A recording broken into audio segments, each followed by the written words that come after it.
Hello बच्चों, मैं नेहा खंडेलवाल आपका स्वागत करती हूँ। बच्चों, हम पढ़ रहे हैं कक्षा 3 और हिंदी विषय में हमारा 14वां अध्याय है अब तक बहुत बह चुका पानी।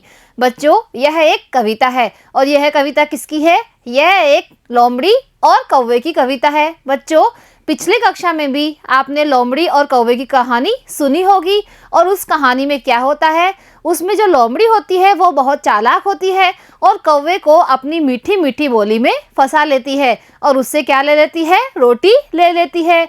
बच्चों, वह कौवे से कहती है कि कौवा, तुम बहुत अच्छा गाना गाते हो। तो कौवा उसकी बातों में आ जाता है और जब वह गाने के लिए मुंह खोलता है तो उसकी रोटी कहाँ गिर जाती है? नीचे गिर जाती है और लोमड़ी उस रोटी को खाकर भाग जाती है। बच्चों, जो कविता हम आज पढ़ने जा रहे हैं उसमें जो लोमड़ी है वो चालाक है, लेकिन कौवा भी कम चालाक नहीं है। वह लोमड़ी की बातों में नहीं आता है। तो देखते हैं बच्चों कि इस कविता में हम क्या सीखते हैं। उड़ता उड़ता कौवा आया, लिए चोंच में पूरी रोटी, ताजी ताजी चुपड़ी चुपड़ी, गोल गोल थी मोटी मोटी। बच्चों, एक कौवा था, वो उड़ता उड़ता आया और वह क्या लेके आया अपनी चोंच में? एक रोटी। अब देखो बच्चों, रोटी कैसी थी? रोटी थी ताजी ताजी, चुपड़ी चुपड़ी और गोल गोल और मोटी मोटी। बच्चों, ये उस रोटी की विशेषता बता रहे हैं कि जो कौवे के मुंह में रोटी थी वो ताजी ताजी, चुपड़ी चुपड़ी, गोल गोल थी, मोटी मोटी, और वो कौवा उस रोटी को लेकर उड़कर आ रहा है। देखा लोमड़ ने उसको तब, बैठ चुका था जब डाली पर, लोमड़ तब मीठी बोली से बोला गर्दन ऊंची कर कर। बच्चों, जब लोमड़ ने उसे देखा तो कौवा कहाँ बैठ गया था? बैठ चुका था डाली पर। पेड़ की एक डाली था, उस पर कौवा बैठ चुका था। लोमड़ तब मीठी बोली से बोला गर्दन ऊंची कर कर। फिर लोमड़ ने क्या किया? मीठी बोली से कौवे को गर्दन ऊंची कर कर कुछ बोलने लगा। तो बच्चों, इस कविता के माध्यम से जो कवि है वो कह रहा है कि जो कौवा है वो ताजी ताजी, गोल गोल, चुपड़ी चुपड़ी रोटी लेकर उड़ता हुआ आया और एक पेड़ की डाली पर बैठ गया। तो लोमड़ ने ऊंची गर्दन करके कौवे को कुछ कहा। अब देखते हैं कि लोमड़ ने कौवे को क्या कहा। मेरे राजा कौवे बेटे, मैं तुझको पहचान गया हूँ, आता जाता रहा इधर मैं, कई वर्ष से नहीं नया हूँ। जो लोमड़ है वो ऊंची गर्दन करके कौवे से क्या कहता है कि मेरे राजा कौवे बेटे, मेरे राजा बेटे कौवे, मैं तुझको पहचान गया हूँ, मैंने तुझे पहचान लिया है। आता जाता रहा मैं इधर से, मैं यहाँ से कई बार आता जाता रहा हूँ।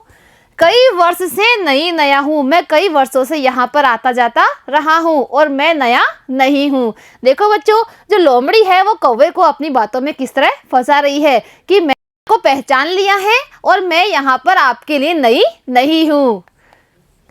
मुझे पता है उस कौवे के, तुम हो बेटे या हो नाती, जिस कौवे ने मुझे सुनाई यहाँ बैठकर मधुर प्रभाती। बच्चों, नाती क्या होता है? नाती होता है संबंधी, और जो मधुर प्रभाती है वो क्या होती है? मधुर मतलब मीठा और प्रभाती मतलब प्रातःकालीन गीत। तो बच्चों, इसमें कवि आगे क्या कह रहा है? कवि कह रहा है कि मुझे पता है उस कौवे के, कि मुझे पता है तुम उस कौवे के बेटे हो या नाती। जो पहले कविता आई थी, यानी जो कहानी हमने सुन रखी थी, उसमें जो कौवा है वो लोमड़ी की बातों में आ जाता था, तो वो लोमड़ी उस कौवे को बोल रही है कि तुम उसी कौवे के या तो नाती हो या तुम उसके बेटे हो। जिस कौवे ने मुझे सुनाई यहाँ बैठकर मधुर प्रभाती, जिस कौवे ने पहले मुझे यहाँ पर बैठकर मीठा मीठा प्रातःकालीन गीत है वो सुनाया था, तुम उसी कौवे के नाती या पोती हो। देखिए बच्चों, यहाँ पर लोमड़ी किस तरह कौवे को अपने जाल में फंसा रही है। उसे कह रही है कि जो पहले कौवा था उसी के तुम नाती या बेटे हो, जिसने मुझे इसी डाली पर बैठकर सुबह सुबह वाले जो मधुर गीत होते हैं वो मुझे सुनाए थे। बैठा था वह इसी डाल पर, बैठे हो अब तुम जिस पर, मेरे कहने पर गाया था उसने अपना गाना स्वर भर। बच्चों लोमड़ी क्या कह रही है आगे? लोमड़ी कह रही है कि बैठा था वह इसी डाल पर। जो पिछली कहानी में यानी जो पिछली कविता थी उसमें जो कौवा था वो भी इसी डाली पर बैठा हुआ था, और इसी डाली पर जिस पे तुम बैठे हुए हो उसी पर वो बैठा हुआ था। मेरे कहने पर गाया था उसने अपना गाना स्वर भर, और उसने मेरे कहने पर एक बहुत ही मधुर यानी बहुत ही अच्छा गाना गाया था। तो देखो बच्चों, लोमड़ी है वो कौवे को फंसा रही है और कह रही है कि जिस डाली पे आज तुम बैठे हो, तुम्हारे जो पहले के कौवे हैं यानी तुम्हारे पूर्वज हैं वो भी इसी डाली पर बैठते थे और मेरे कहने पर वो मुझे एक अच्छा गाना सुनाते थे। कौवे भैया तुम भी अपना मीठा राग सुनाओ मुझको, अपने दादा नाना जैसी अपनी कला दिखाओ मुझको। देखो बच्चों, लोमड़ी क्या कह रही है? लोमड़ी कह रही है कि कौवे भैया, कौवा को क्या बोल रही है वो? भैया, क्योंकि वह उसे अपने अपजाल में फंसाना चाहती है। तुम भी अपना मीठा राग सुनाओ मुझको, तुम भी अपना जो मीठा राग है मतलब मीठा गीत है वो मुझे सुनाओ। अपने दादा नाना जैसे तुम्हारे दादा और नाना गाते थे वैसे ही अपने गाने की कला मुझे दिखाओ। तो देखिए बच्चों, जो लोमड़ी है वो कौवे को आगे क्या कह रही है?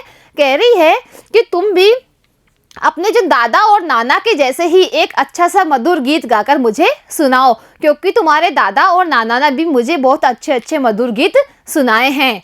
अब देखते हैं बच्चों कि कौवा क्या कहता है। कौवा हंसा चोंच की रोटी पंजे में पकड़ी जब पहले, बोला लोमड़ दादा से यो कान खोलकर दादा सुन ले। बच्चों, जो इस कविता में जो कौवा है वो बहुत चालाक है और वो लोमड़ी की बातों में नहीं आता है। तो देखिए अब कौवे ने क्या कहा। कौवा हंसा, सबसे पहले तो कौवे ने क्या किया? कौवा जोर से हंसा और चोंच की रोटी पंजे में पकड़ी जब पहले जो अपने चोंच में जो रोटी थी उसको कहाँ पकड़ा? अपने पंजे में पकड़ लिया। बोला लोमड़ दादा से यो, और लोमड़ दादा से उसने क्या कहा? कान खोलकर दादा सुन ले, कि दादा तुम कान खोलकर यानी अच्छी तरह ध्यान लगाकर सुनो। तो देखिए बच्चों, कौवा यहाँ पर बहुत समझदार है और वो लोमड़ी की बातों में नहीं आता है। उसने सबसे पहले जो अपने चोंच में रोटी थी उसको अपने पंजे में पकड़ा और फिर उसने लोमड़ दादा से क्या बोला कि तुम ध्यान से मेरी बात सुनो। पुरखों का अनुभव पाया है, क्यों दोहराऊं यह नादानी, अब न तुम्हारी दाल गलेगी, अब तक बहुत बह चुका पानी। बच्चों, पुरखों का क्या अर्थ होता है? पुरखों यानी पूर्वज, जो कि उसके दादा और नाना थे। और नादानी का क्या अर्थ होता है? नासमझी। तो बच्चों, कौवा देखो आगे क्या कह रहा है। पुरखों का अनुभव पाया है, कौवा बोल रहा है कि मैंने अपने दादा और नाना का बहुत अनुभव मैंने पाया है यानी सीख लिया है। क्यों दोहराऊं वह नादानी, मैं वो ही ना समझी क्यों दोहराऊं, मतलब मैं वो ही गलती क्यों करूं जो मेरे दादा और नाना ने की है।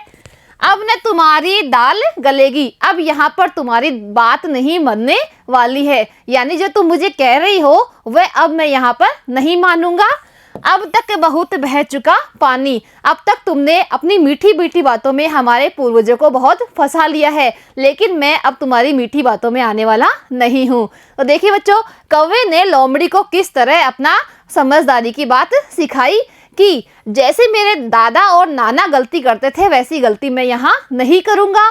मैं तो बहुत समझदार हो गया हूँ क्योंकि मैंने अपने पूर्वजों का अनुभव देख लिया है, मैंने सीख लिया है और मैं वो नादानी नहीं करूँगा। अब तुम्हारी यहाँ पर बात मानने वाली नहीं है, यानी मैं तुम्हारी बात यहाँ मानने वाला नहीं हूँ। अब तक तुमने बहुत बेवकूफ़ बना लिया है, लेकिन मैं अब तुम्हारी बातों में नहीं आऊँगा। तो देखिए बच्चों, यहाँ पर हमने कविता जो सुनी है वो पहले कक्षाओं में सुनी हुई कविता से बिल्कुल उल्टी है। इसमें कौवा लोमड़ी की बातों में नहीं आता है और वह अपने दिमाग से काम लेता है। तो बच्चों, हमें भी कभी भी किसी की बातों में नहीं आना चाहिए, हमेशा सोच समझ कर ही अपना काम करना चाहिए। तो बच्चों, आज हमारी ये कविता पूरी होती है। अब बच्चों, मिलते हैं अगली कक्षा में इस कविता का अभ्यास कार्य लेके। आज के लिए इतना ही, धन्यवाद।